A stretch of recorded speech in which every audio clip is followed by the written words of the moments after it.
Welcome back. So today our topic of discussion is going from the microcanonical to the canonical ensemble.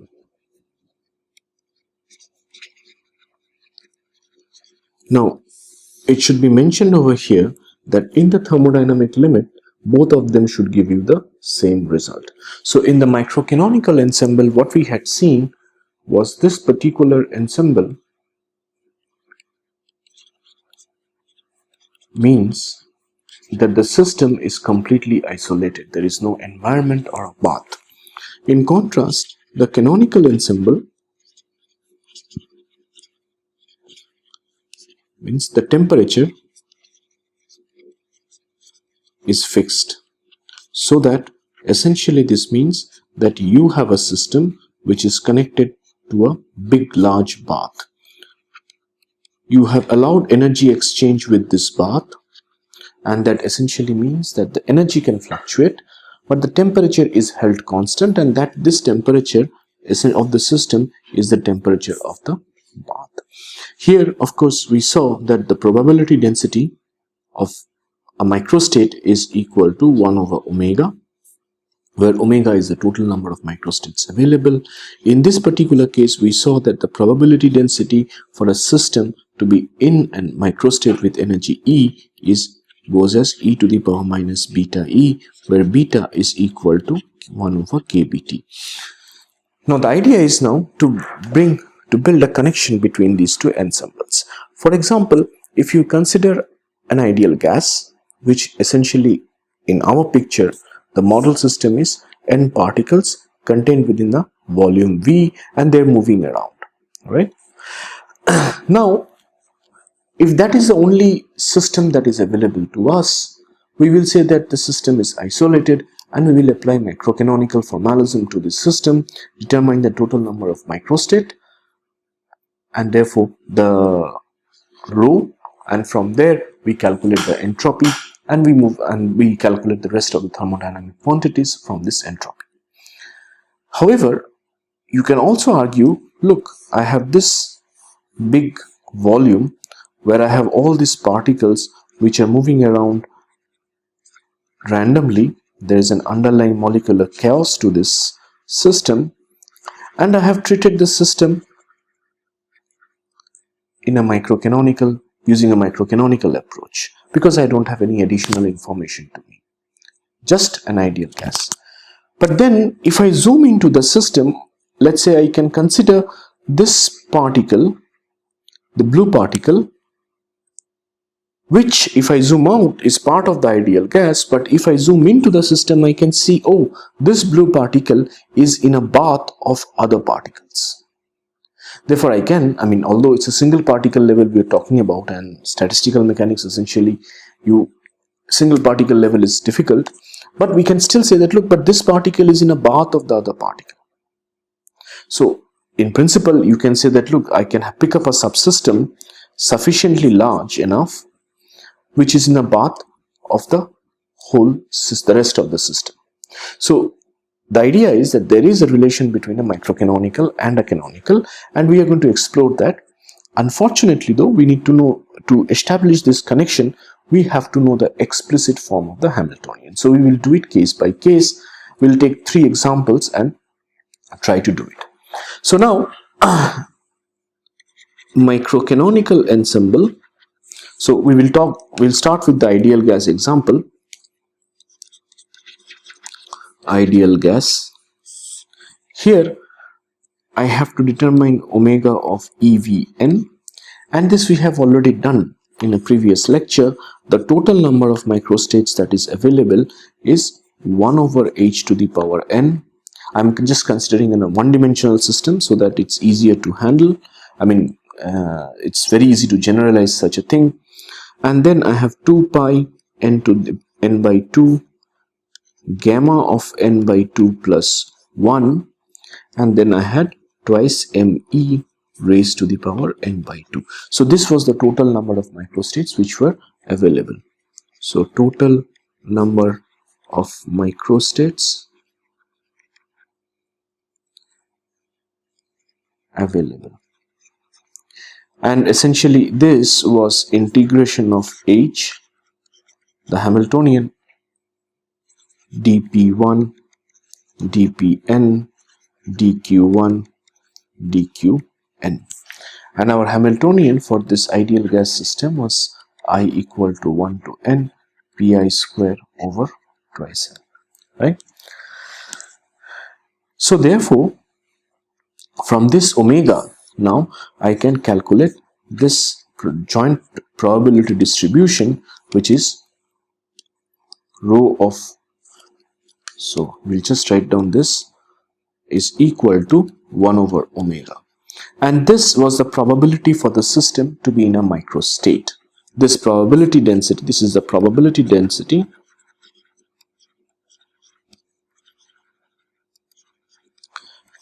for the system to be in a given microstate. And essentially this statement is, this equation is telling me that all the microstates are equally probable because I don't have any other additional information. So the microstate is now defined by the set Pi Qi. So therefore you have a joint probability distribution P1 Q1, P2 Q2, all the way up to Pn Qn is given by this. Now from this joint probability distribution, when you say, look, I want to figure out this blue particle is in the path of the other particle. So essentially you are asking what is the probability density of finding the blue particle with a momentum P1 and at Q1. So rho P1, not, so okay, so not that. So what is the probability density for the blue particle to be in a microstate with P1 Q1? So therefore essentially this means that rho P1 Q1 dP1 dQ1 is the probability that the particle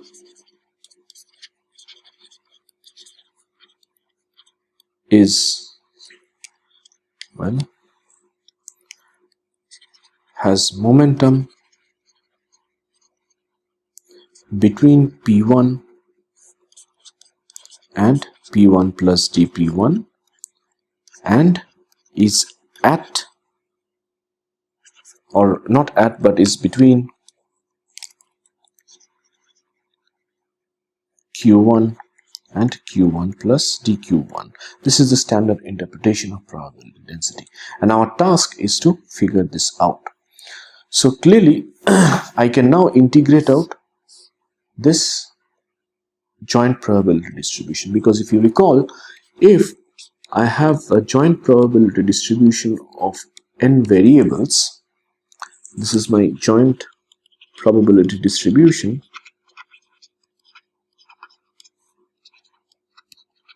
of n variables,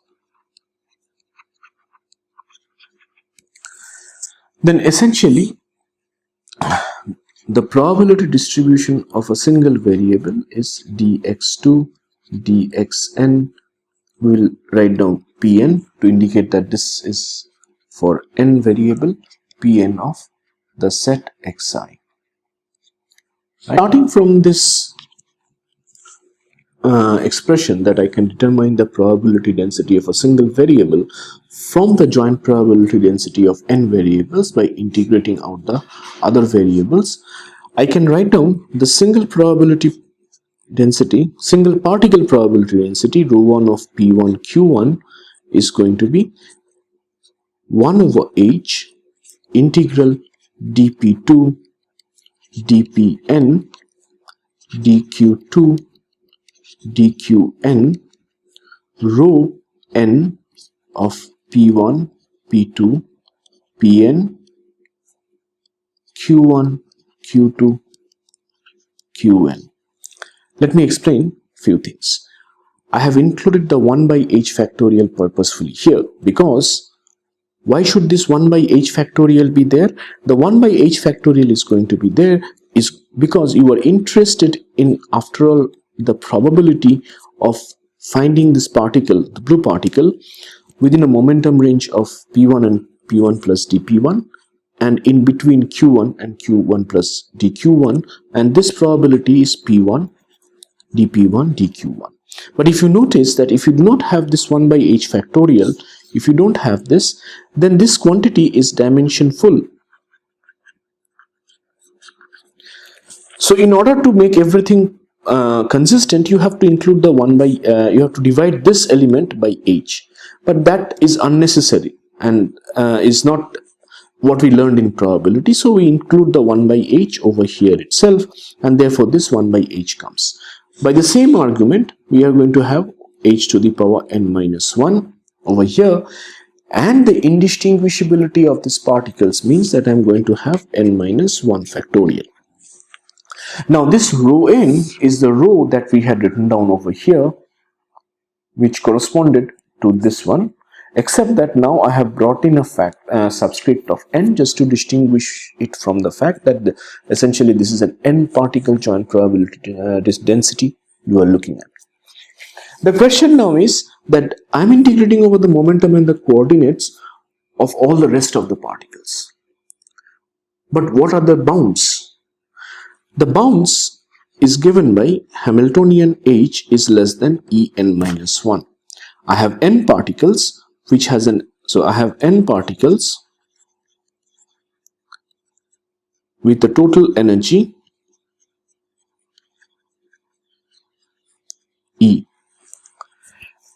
Now I have n minus 1 particles because I have taken out one of the particles, or I have tagged one of the particles which I am interested in, and therefore the system has an energy E of n minus 1, and I am integrating over all momenta and coordinates, which is of all the rest of the particles over a region which is bounded by this surface, which is h less than equal to En minus 1.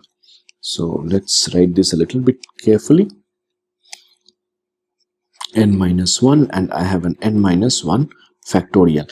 When we did it for the n particle system, we had this as h of less than equal to En, which is essentially this one, right? Now let's plug in the value of rho n. So rho 1 of P1 Q1 is going to be 1 over h dP2 dP all the way up to dPn dQ2 dQn divided by n minus 1 factorial h to the power n minus 1, but rho n is 1 over integral h less than equal to E, and here I have h less than equal to E of n minus 1, and dP1, all the momenta and coordinates are being integrated over, right? So which means I have this very nice expression as 1 over h less than equal to En minus 1 dP2 dPn dQ2 dQn divided by h less than equal to E dP1 dPn dQ1 dQn, and this I can write down as omega, total number of microstates with an available energy of En minus 1 n minus 1 divided by omega En. So if you are careful enough, one also has to write down V of n minus 1 n minus 1, and we will write down this as E of Vn. So let's write down, I know the expression for omega EVN, so we will rewrite it over here. Omega V EVN was twice pi raised to the power n by 2 gamma of n by 2 plus 1, and I had 1 over h to the power n, 1 over n factorial, and I had twice me raised to the power n by 2. It follows that I have omega of En minus 1, Vn minus 1, n minus 1, there has to be a v to the power n here, is going to be 1 over h to the power n minus 1, 1 over n minus 1 factorial, twice pi raised to the power n minus 1 by 2, gamma n minus 1 by 2 plus 1. And then I'm going to have twice me n minus 1 raised to the power n minus 1 by 2, and I'm going to have v to the power n minus 1. Because you are integrating over this momenta q2 to qn, and all of these can individually will give you a value v. Therefore, you have n minus 1 such variables, so this gives you v to the power n minus 1. So the ratio then becomes e of n minus 1, v of n minus 1, and I have n minus 1 particles to the ratio of, to the value of omega of evn is 1 over h to the power n minus 1, 1 over n minus 1 factorial, twice pi n minus 1 by 2.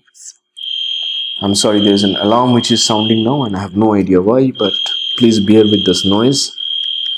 Hopefully I'm audible over this noise.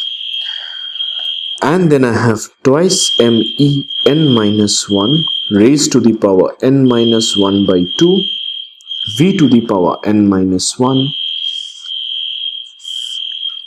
Now I have this.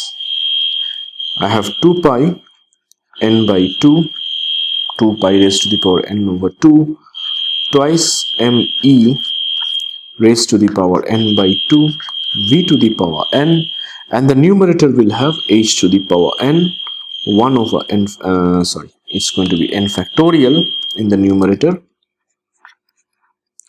and then I'm going to have gamma of n by 2 plus 1. Let's collect these terms together. That I have h to the power n, h to the power n minus 1, n factorial, n minus 1 factorial. The 2 gets cancelled out, so that I have pi to the power n minus 1 by 2 divided by pi to the power n by 2. I'm going to have gamma of n by 2 plus 1, gamma of n minus 1 by 2 plus 1, and then I'm going to have v to the power n minus 1, v to the power n, twice me n minus 1 raised to the power n minus 1 by 2 divided by twice me raised to the power n by 2. This part gives me an h, and this part, assuming that n is in the thermodynamic limit, n minus 1 is equal to n, gives me a unity factor. This one gives me a 1 over square root pi. Using the same limit of this, n minus 1 is approximately going to be n. Using Stirling's formula, for large enough n, this is going to be n by 2 raised to the power half, and this gives me a factor 1 by v. This is what I have to determine. So let's just collect all these terms together. This gives me h, and this is over square root pi, and then I have n by 2 raised to the power half, 1 over v, twice me n minus 1 raised to the power n minus 1 by 2, and twice me raised to the power n by 2. Now, the conservation of energy tells me that E is going to be P1 square over twice m plus P2 square over twice m all the way up to Pn square over twice m. So this is essentially P1 square over twice m plus sum of I is equal to 2 to n pi square over twice m. You immediately realize that this is the term, the first term is the energy of the first particle, whereas this is the energy of the rest n minus 1 particles. So essentially this is equal to E of n minus 1. So hence we write E of n minus 1 as E minus P1 square over twice m. So this pen is behaving a little erratic. So that the ratio of the two phase space volumes En minus 1, Vn minus 1, n minus 1 divided by omega of E, V and n is going to be h over square root pi n by 2 raised to the power half 1 over V, and then I have twice m of E minus P1 square over twice m raised to the power n minus 1 over 2 divided by twice me raised to the power n by 2. Let's take the twice m inside the bracket, so that this gives me h over square root pi n by 2 raised to the power half 1 by v twice me minus p1 square raised to the power n minus 1 by 2 divided by twice me raised to the power n by 2. What I'm going to do is I'm going to take out a factor of twice me in the denominator raised to the power half and rewrite them as twice me minus p1 square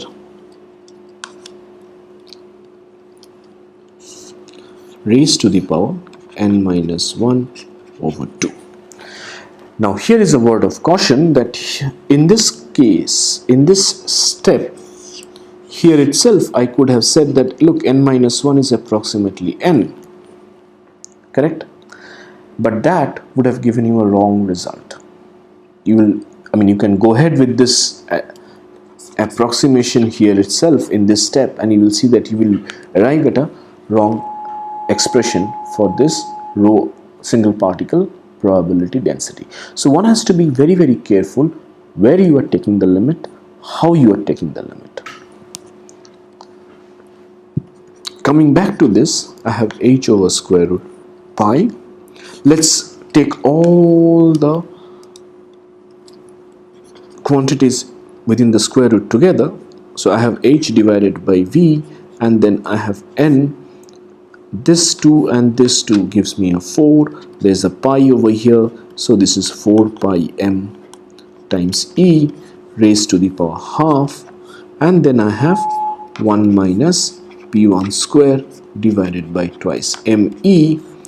This is raised to the power n minus 1 by 2, and here I make the approximation. N minus 1 by 2 is approximately n by 2, so that I have this result. Now clearly from this expression, if we want to move ahead, we have to see that I know that the energy is an extensive quantity, therefore E would scale with n. So the denominator is a very large number because I am looking in large system. So therefore this inverse of this twice me inverse is a very small number. Consequently, what I can take this expression 1 minus this, and I can replace it by the exponential p1 square over twice me, because this this expression that we have over here is essentially, it looks like the Taylor expansion, the first two terms of the Taylor expansion of this exponential. So that this becomes h over n divided by 4 pi m times e raised to the power half e to the power minus p1 square over twice me raised to the power n by 2, and this I can nicely write down as, why did it there, sorry, this has to be h over v n divided by 4 pi me raised to the power half e to the power minus n p1 square over twice me, and this is the ratio of e n minus 1 v n minus 1 n minus 1 divided by omega of e v n. Now the single particle probability density rho 1 of p1 q1 is given by 1 by h times omega of en minus 1 vn minus 1 n minus 1 omega of e v and n. So this 1 by this h cancels with this h over here, and we have this nice expression which is n over 4 pi me raised to the power half e to the power minus n p1 square over twice me.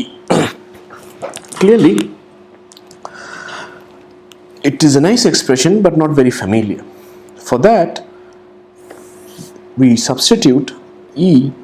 I know that for an ideal gas in one dimension, the energy of the gas is given by E is equal to n by 2 kBT.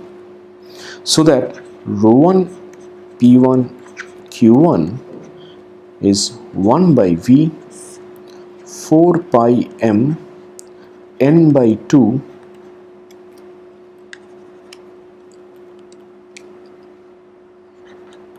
n by 2 kBT times n raised to the power half, and then I have e to the power minus n p1 square.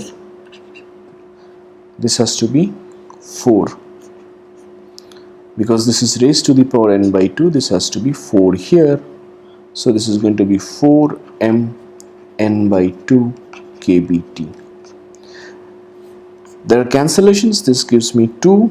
This n and this n cancels out.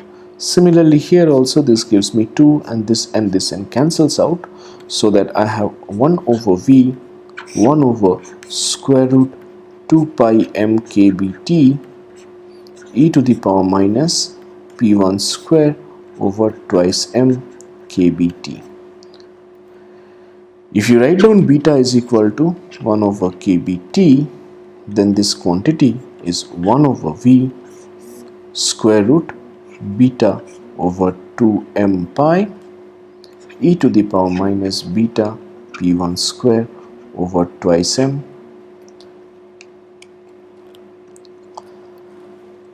rho 1 of p1 q1. Now you see that this distribution is the canonical distribution. So starting from the microcanonical ensemble, we have shown explicitly that your canonical distribution function follows if you consider one subsystem, one part of the subsystem, to be in the bath, to be immersed, as if it's immersed in the bath of the rest of the system. I have determined the single particle probability density. Of course, one can do 2 particle, 3 particle, and one should get a sum over the momenta here. This number, so I have treated one single particle as a subsystem which is moving in the bath of the rest of the system. One can in principle take a subset of these momentas as part of the subsystem, and you will see that you are going to get the canonical distribution. Since P1 and Q1 is nothing special because the particles are indistinguishable, the single particle probability density rho PQ is going to be 1 over beta over 2m pi e to the power minus beta p square over twice m.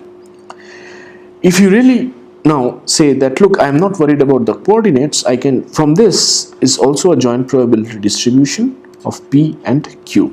If I just want to know the probability distribution of the momenta, rho P is integral rho 1 pq dq, which is rho 1 pq.